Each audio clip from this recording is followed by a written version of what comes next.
Hello, everybody, and welcome to episode 48 of Crossing the Line with Greg Heym. It's amazing Ray has clap left. I mean, because, he claps so hard every episode, he's going to run out of claps after a while. We're going to have to get like a... Well, wait till you hit 100. Well, we'll see. Is that a little gold star that he gets? I don't think we get anything for it. We get to do another show. That's. You get to do 101. Yay. And yeah, we'll bring Dalmatians in just for the thing. But to tease next week's show, it's a special number show. So that's all I'm going to say. All right. You'll have to tune in to watch. Ron Guidry's head, just to get us in the mood. Today is December 2nd. It's cold outside here in New York. Yes. Really cold. And we have Lisa Ray Castrigno. Hello. Thank you. Senior VP of Research with the best boss in the world. Sure. It's the Christmas season, so we'll go with that. That was not inviting you to comment on what I just said. It was just stating fact. All right, so we had the holiday weekend. Was it good? You ate a lot of people in your house. Did I miss anything? Yes, I ate a lot. Yes, I had a lot of people in my house. And then I start my Christmas decorations because it's tradition. You move on to the next thing. Well, day after Black Friday, I got to get the decorations outside. Well, I did that. And when I did it on Saturday. Oh, see, it's too cold. It was less windy on Saturday, but I actually had my son help me. Oh, he did? And, if you've ever seen Family Guy's episode where they're trying to open the leaf in the table for Thanksgiving and Peter's just screaming at Chris that he's not listening. Never seen I expected a moment like that, as did my son, but it didn't happen that way. Everything went up and it was fine and everything worked out okay. No lights out? All the lights are out. No, I mean, they're put out. There's one or two bulbs. Like I kept having him check and he goes, there's a couple. I said, are most of them on? Yes. Okay, then that's fine. Every year it's like we'll get new lights next year. You cheat. I'm a perfectionist. I have to have everything. I had a gig Friday night, so I was a little tired on Saturday, but it was, I took the pleasure of waking my son up at the crack of dawn, or as he calls it, 11:30 in the morning to go out and put this stuff out. So that's great. You guys have good Thanksgivings, Ray, Lena? Very good. Okay. I see you didn't bring any leftovers for me. No. Okay. You're welcome. Thanks a lot, Lena, for sharing. I also got my car back finally. That happened like right after we filmed. So after weeks apart, me and the Tesla are reunited, and it feels so good, as the song goes. I was waiting for the song reference. I was thankful for that I had my Tesla back. So that was great. It looks brand new, but it kind of was brand new when it got smacked into. But yes, well, I'm not bitter about that anymore as much. No, not as much. Still, but no, I don't blame you. It's a new car. I've been there, done that. Mine. Well, now it's a new car with newer parts, so that's something. We're coming to you as always from beautiful Studio 1873, decorated by our great friends at the Everset. This beautiful set here at Studio 1873 is brought to you by the Everset. The Everset provides full-service staging and furniture rental solutions in the New York area. For more information, please visit us at staging.theeverset.com or email us at staging@theeverset.com to request a free proposal.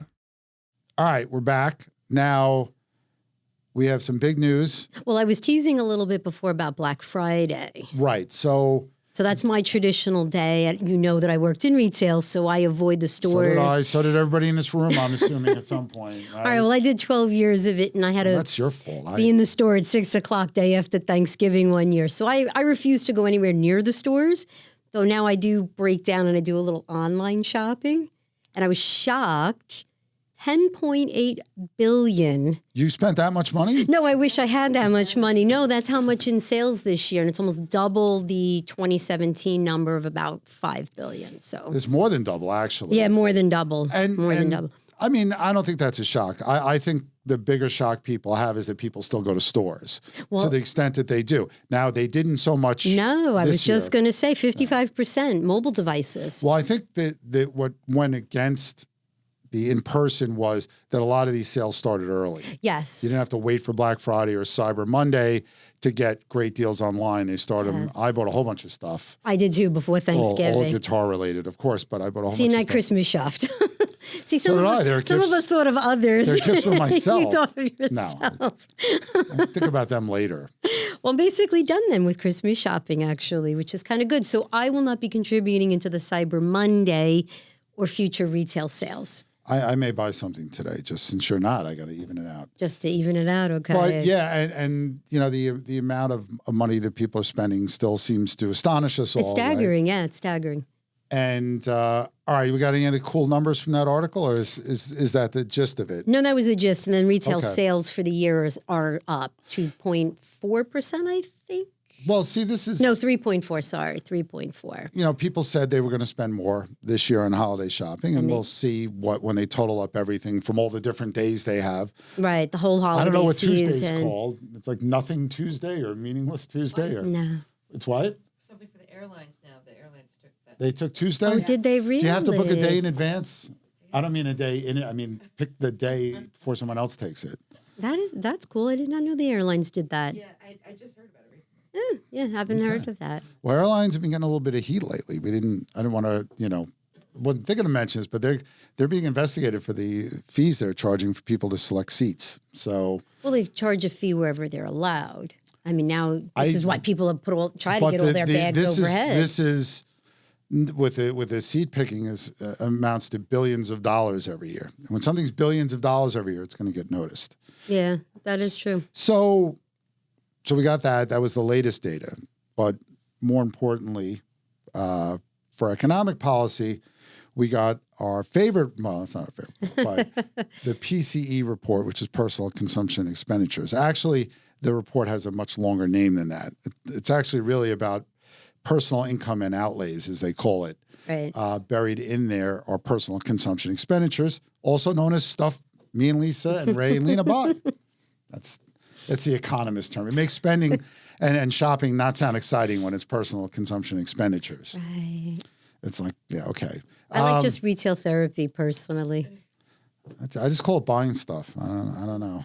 I'm actually going to shop while I'm here. I have the iPad. I'll You just got shop your while mobile. we're- Hey, you'll be part of the 55% that use the mobile Right. device. That was the other thing, and I don't know what percentage of that is. Yeah, I buy everything on my iPad because I'm old and I like a bigger screen. But, so many people just do it on their phone. On their phone, yeah. Well, because they've set up websites now when you go in. I don't know if you've ever noticed shopping. I think women probably do. When you're scrolling through your phone, it is so easy to find and see everything and then just be able to Well, anytime pick I'm searching on any device, nothing but guitars get thrown in my face. Well, I'm shocked. I'm just shocked. It's true. All right. So this report has a lot of information, and it is the final source on inflation and spending. And that's because it comes out later, and it's based on a more complete set of data. So the headline number, the PCE price index, rose 0.2% last month and 2.3% over the last year. Those were as expected. So the market was like, all right, cool. The core index, which strips out food and energy prices, the only prices that have been steadily declining lately are energy prices, particularly gas, fuel Right, which oil, is great stuff for like that. people, especially anybody who traveled over the Thanksgiving weekend. It was probably Which was probably a record number. We haven't heard that. no, data I yet. haven't seen or heard of that number yet. Yeah, I just came downstairs and ate. That was it. I went to my uncle's afterwards. I am half Italian and Sicilian, so I had to do the Godfather thing, go see my course. Godfather, drink his wine, eat his desserts. Right, you got to do the family It's an obligation. obligation. Yeah, it is. So the core PCE index, and just like with the PI brothers, core prices are rising faster than the headline number because energy is not included. So that was up 0.3% last month and 2.8% over the past year. So, as we like to say in the show all the time, the PCE index is the preferred measure by the Fed because it not only does it have more complete data on spending, but it also, by having the data on spending, it can better account for changes in what people buy. The example economists beat to death is if steak gets expensive, people will buy chicken. Ray's still getting vegan stuff, but the rest of us may buy a little more chicken. That what? Coke for gin? Substitute. How could I miss a Who reference? Wow. And we all heard it here first. I got it, didn't I? Took you a minute. If he would have sang it, I would have had it I'm like okay, that. I'm but- okay that I don't get that reference because I'm wondering where he was No, going you're with not that. hip. All right, so let's get back to what we were saying. Serious business. About this data. So look, it's good that it comes in as expected. We don't like worse than expected, because then the market, doesn't like that. And then we have a bad day or week for the stocks. Right, the overreaction. Right. And the stock market only knows overreaction. They're never like level. It's always way too happy, way too upset. But there's two things to remember here, just since that's our job is to tell you what to worry about. Mm-hmm. The annual increase, that's a year-over-year increase, in both the headline and core numbers were higher than the prior month. Yes. So it's going in the wrong direction, although it was expected. And whether you look at the headline number, which is 2.3 year over year, or the core number of 2.8, they're both over 2%. So you would say, well, what's the big deal? Well, the goal is to get it near 2%. It's not going in that direction fast enough. And by the way, we started cutting rates a couple of months ago and made some big cuts and expect. Right. I was going to say now the December meeting. They're going to cut in December. No, but did they cut higher? No, they're going to cut 25. They said 1% this year. They're going to finish out. And they're going to stick to the big problem is, well, what do they do next year? Economists are already buzzing when they poll them. And I don't know who polls economists. I never get polled. It's because you're too busy filming. That's true. You got shows to do. But they saying to possibly expect fewer cuts next year because the economy is performing better than expected. Inflation has stayed higher than expected. We get the next big news comes on Friday where we get the jobs report. We had a terrible October report. Right, we'll see where the labor market is. We had a ridiculously good September report. We'll see who wins out in the end before that. So there was one big surprise in this report, which bodes well for consumer spending. To spend, you have to have money. Income. Right. Personal income jumped 0.6%, pretty much double forecast. What they were expecting, right? Which is good. Personal income's up 5.3% from a year ago. And that's unadjusted, obviously for inflation because it's year over year adjustment. Then we look at disposable income because that's really what you can spend because that's after you pay your taxes, essentially. That was up a little higher, 0.7%. Which is a nice jump. I guess people didn't pay a lot of taxes last month. That would be the difference. So consumer spending or personal consumption expenditures, as they call it, were up 0.4%. So what does this mean? Well, the money Greg could spend was up 0.7%. Greg only spent 0.4%. That means Greg saved the money. Very good. The personal savings rate was 4.4% last month, up from 4.1% in September. But more importantly, the first monthly increase since January. So we got to save. I know why people haven't been saving. It's been harder to keep up spending. Credit card rates have been very high. They haven't come down as aggressively as people would have thought, given what the Fed has done. Oh, and by the way, we talk about consumer spending up 0.4%. Remember that we're talking about prices, the price index being up 0.3%. So you do the math there and you get 0.1% in a real or inflation adjusted number for consumer spending. So positive number. Okay. That's the best we could hope for. And again, these numbers, the retail sales data, which again comes out earlier and is based on a lot more estimating. Right. So if adjusting everything for inflation, disposable income is up 2.7% over the past year, while expenditures have risen 3%. So people have spent more than they've made. And that's why credit card debt just keeps hitting new we and new talked records. about that in prior shows It's about the amount of debt that people are in. It's awful. And then you add in now the $10 billion that they just spent the other day. That's a lot of money. And as we talked about when we were talking about the forecast for retail spending, that a large number of people haven't paid off last year's gifts. Right. We talked about that in a couple of weeks ago. But think about it. we're spending more than we take in. So I guess the government's not the only people that deficit spend. We do it. Where's the dump? No, it's as close to a joke about the economy as we're going to get on this. And one last thing on this before we take a break is, in case you're wondering, inquiring minds want to know, I heard, you might say, well, how much income do people make in a year in this country? Well, at the current pace, personal income will be about $25 trillion this year. Wow. So just take all that and we pay off most of the deficit and everything's fine, right? It's all good. We'll have no economy left over because spending drives the economy. So disposable income is about $22 trillion and spending around $20 trillion. So those are the hard numbers, or just the facts, ma'am, as Sergeant Friday would say if he was here. But before we go on to the next topic, which I'm not even going to tease, I'm going to make you wait till after the commercial. Stay tuned for this message from our good friends at CrossCountry Mortgage.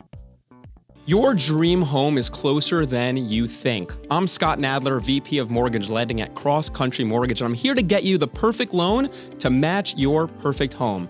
From first-time home buyers to seasoned homeowners, I've helped clients make their moves with confidence. Ready for a smooth, stress-free home buying experience? Let's get you moving today. Call me and let's turn those dreams into keys. All right, we're back. All right, what are we talking about now? Well, did we discuss mortgage rates yet? Well, we're on our housing segment. We're moving on to the house. Right. Okay. So sorry. there were three. Well, Jumped the gun there. We get mortgage rates every week, but obviously they're so integral to housing sales that we report on them even when it's not so exciting. So the three major releases. Here's the skinny, so you can fast forward past the next couple minutes. Mortgage rates actually dipped down a little bit, but still at 6.81%. The average conforming mortgage 30-year rate, as Scott Nadler would say if he was here, remind people that's not the only mortgage that's out there. You have different options. Pending home sales rose 2% in October. That's pretty good. New home sales fell 17.3% last month. Yeah, that was a big drop. That's not so good. All right, let's dig a little deeper. The mortgage rate thing is not much you could say. It's 3 basis points lower than the week before. It's not going to make too many people happy. It's not going to make too many people upset. It's just kind of a meh thing, as the kids like to say. They still say that. Or as my son would say, mid. Mid. It's mid, yes.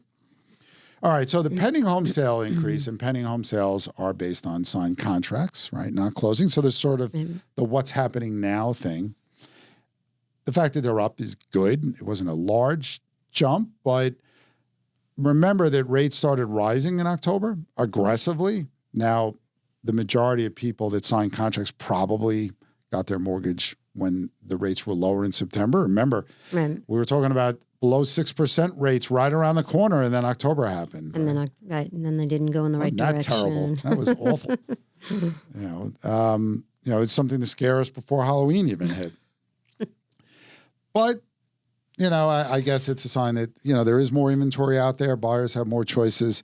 The problem is that rates are still higher than they would like them to be, although still historically low. We talk about this all the time. Right, you mentioned that. About 1% lower than the historical average over the last half century. So that, I think that more and more inventory, hopefully inflation come down at a little faster pace. That's what we're all rooting for. But to have that happen, we have to see more slowing in the economy. Not something we want to root for. So you see the dilemma we're all in now.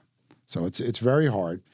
The new home sales decline, now that's also based on when contracts are signed, because it could take a couple of years to build your home. Not my home. If I were to get a home, it'd probably be about a week. But the hurricanes are one of the reasons given for the decline. It was the biggest monthly decline in over a decade. But having 2 hurricanes, and the biggest declines regionally were in the South, so that kind of makes a little bit of sense. As we always say, monthly data can be volatile, so let's see what next month says. Right, but then when they start to rebuild, they're going to count these as new homes, or are they going to be part of the existing? If you're rebuilding on where your home got destroyed, well, I guess technically it depends. I would assume you have to tear it down, so it would be a new home. Right. But So it's going to that necessarily wouldn't be sold if insurance was covering it. Then, okay. You know, No, that it wouldn't be just part makes of you this. wonder how that if we're factoring in the decline based on because of the hurricanes, then how does the rebuild affect the numbers down the road? That if it gives the wrong impression that we're building more than we actually are. Well, trust me, if let's say a year from now, when maybe some homes start to get built, Hopefully, you hope. if there's a big jump, that'll be one of the things that comes up. You know, anytime, look at COVID, it's the perfect, analogy that things stopped dead for about a month. And then in most places in the country, the housing market took off like a rocket, right? Not so much here because we were hit much harder with COVID. But, you get that kind of V-shaped thing going on where there's this big drop. And then when things go back to normal, activity surges and it's almost like it never happened, except for the V it leaves on the chart. So that's kind of the skinny on housing. I think we're at a point now where a lot of buyers, we had a dip in rate of barely a basis point 2 weeks ago, and mortgage demand surged. I think people are that laser focused and on the rate. Whereas in September, if it goes down, they're like, it's going to go down more. Now I think people say, it went down. Let's lock in now, because it's very hard to try to predict what rates are going to do on a week-to-week basis, especially since they change multiple times even during a day. You could call Scott Nadler at 10 o'clock in the morning and he gives you a different number than 3 o'clock in the afternoon. It's crazy, which is why timing the rate, and of course everybody wants to time the price so they can brag about both things, is very hard. It's challenging for consumers because now they have two things to be obsessing about and to have. Well, I'm just going to brag about my rate. That's it. I'll brag about that now, forever. as I've said on the show before, it used to be you bragged how little you paid for your home. Now you brag about your rate. I do have a great rate. That's it. All right. That's CTL@bhsusa.com for complaints about Lisa bragging about her rate. We'll make sure she gets those. All right. Well, that's the housing roundup. See, that was quick and hopefully painless. All right. We have to take one last break before we can finish this. What do you really need to know about buying or selling a home? First, it's serious business. And it's complicated. There's a lot of money on the table, and emotion too. You need an agent who knows the ropes. So, whether you're buying or selling your home, work with professionals who have a mastery of the craft. All right. Now we're commercial free through the rest of the show, except for the read I might do at the end. But outside of that, so we're going to go to the happy news. Happy news, stock market. Of course, the stock market. So stocks up big time last week, records at the S&P 500 and Dow, also their best months of the year. And since it's, they're talking about through November, that's almost the whole year. Yeah. If you said that in February, it wouldn't mean much, but, say it about November. We'll see what happens in December, but I mean, I always say the stock market is a great mood indicator because, again, it'll tell you how happy or upset people are.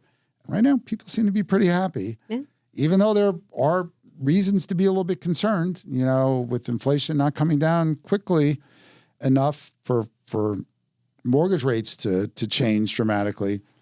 That's a concern that I have. Maybe other people aren't so worried. You worried about that? Because overall, I'm worried about that.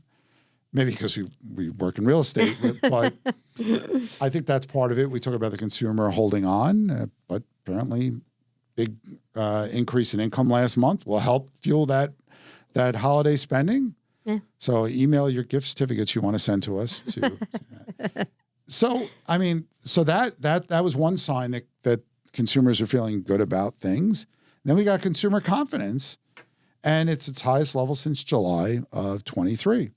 Which is great. That's really good too. So no matter which way you want to measure confidence and optimism, people seem to be happy. We're not used to that. Like, we're suspicious, right, Lena? Like, why are people happy? What's making them happy? Why should I be happier? Yes, you could try. I can't. I have to be the voice of the negative sometimes, and that's part of it. But It's good. It's good for economic growth because more optimistic people will go spend more. So if you have increasing optimism, and since we're talking about cooking, and you add rate cuts to that optimism, you get a lot more spending. Yes. And that's Greg's recipe for economic growth right there. So we'll see how long the consumer can hold on. Who knows? Been defying odds for a while now. Yeah. It doesn't look like we have any recessions to fear. And when they ask consumers, they're not really thinking about it. They're feeling better about inflation, which again might be a little bit too happy to be in that front. You can enjoy the fact that inflation has come down, but we're kind of stuck in quicksand right now, where we're not moving. Right. But if incomes are still rising, that gives you a little bit of optimism right there that you are outpacing. That's true. But when incomes are outpacing price growth, that's going to conceivably bring prices up at some point. Right. But at least not now, printing a lot of money. So that'll keep inflation at least respectable outside of the runaway inflation that we're still trying to get away from. Right. I think that, we said this last week, people forget that inflation, it sticks around for a long time when you have it bad enough. And that's what we're still seeing 2.5 years later. It's right. It's been stubborn to get it down to the target rate. It has been. And, also, I never thought I'd see the Fed cutting rates when the hiring numbers were still good. Unemployment was still low. Consumer spending was decent. GDP grew almost 3%. And they're cutting rates. Mm. They cut rates 1%. Or will when they cut later this month. But they've done 3/4 of that already. This is kind of, an uncharted thing. Obviously, you can't wait for the recession to come because it takes time. And also, this increased optimism and the increase in spending, you can't say that about the rate cuts because they only happened a couple of months ago. It takes longer than that for them to work. You're talking about closer to a year until you notice the impact. Now, maybe the Fed has timed it just right. We all hope they have. Right, that soft landing they've been striving to get. Right. And people are like, will you admit there's a soft landing? No, you can't admit it. Because, not if it's still stubbornly high on the inflation front. Right, we didn't get to the target yet. You can't really say because we haven't hit the goal. Just like in Star Wars, you don't know if he's going to blow up the Death Star until he gets to the target. And he turns his thing off and just press a button. And now, if Jerome Powell could do that, then maybe he's a Jedi, but I don't think so. He's not even an economist, so I don't think Right, so we'll hold off the high fives for now. Yes, we're not high five people around here. We're okay. Move on to the next thing to worry about. Well, that's it for this week. It was a short week. Most people only work 2 days or 2.5 days, but we had a lot of data that kind of flew under the radar. So now you don't have to go back and read all your inbox or go see what you missed because we've told you all. You're welcome. But no, if this is useful to you, that's good. Then we'll keep doing it because I kind of like it. Good. You have fun? I had a great time. Ray and Lena wouldn't know what they do without it. And Lena's like, we'll see. But it's always great, and thanks for all the support. And shout out to my friends at Canaletto who were gracious enough to supply lunch of guests. They're located at 208 East 60th Street for those of you in or near Manhattan. Phenomenal Italian food. And make sure you tell them Greg sent you. And if you're there during lunch, look for me. I'm probably there. I do love the food there, and the people are great. Yeah, it's a great place to go. Again, we have a big week with the November jobs report coming out on Friday at 8:30. So look for that, and we always delay the blog until that comes out. So we'll have that probably around lunchtime Friday. But that'll be our focus on Monday, really look at that. Because, again, we had a terrible number in October. We wrote that off to hurricanes and a Boeing strike. Let's see if the rebound was there. Because all the other labor market indicators, initial claims fell again last week. So we're not really seeing any cracks in the labor market. And we haven't seen any increase. In fact, we see the sharp decrease in filing for unemployment. So no things reason did go back to normal. What is the estimate for the job numbers Oh, I don't pay attention to that stuff. Oh, okay. Because, I mean, I think... Because I don't remember. I was on vacation last week, so I get a pass on a certain amount of stuff that I don't know right now. We get the ADP report 2 days before, and that never matches. Right. So who knows? Well, we'll see what we get. I mean, obviously, we want something that's Goldilocks. Not too hot, not too cold, something that calms people down. It says, all right, maybe this number is believable. Right, so October was just then like a blip on the radar. Like 250,000 jobs to like 12,000 right. people like in a month? Is that really due to these hurricanes and strike? Okay. If it is, then the strike is over. Right, yes. Hopefully the hurricanes, they've started rebuilding and those economies start the road back. Anyhow. See, we just done a whole nother episode. So maybe we don't have to work next week. We'll just put along the thing like what the jobs number was and how we're too lazy to. A little ticker at the bottom. There you go. There was a great old bit on SNL where they were filming Ted Koppel. I think it was Dana Carvey doing him. I think it was Ted Koppel, like doing the news in advance. And it was pretty funny. I don't remember. It was Ted Koppel. Anyhow, whatever. All right. Everybody have a great week. And again, thanks so much for your support. And we look forward to crossing the line with you again. Take care, everybody.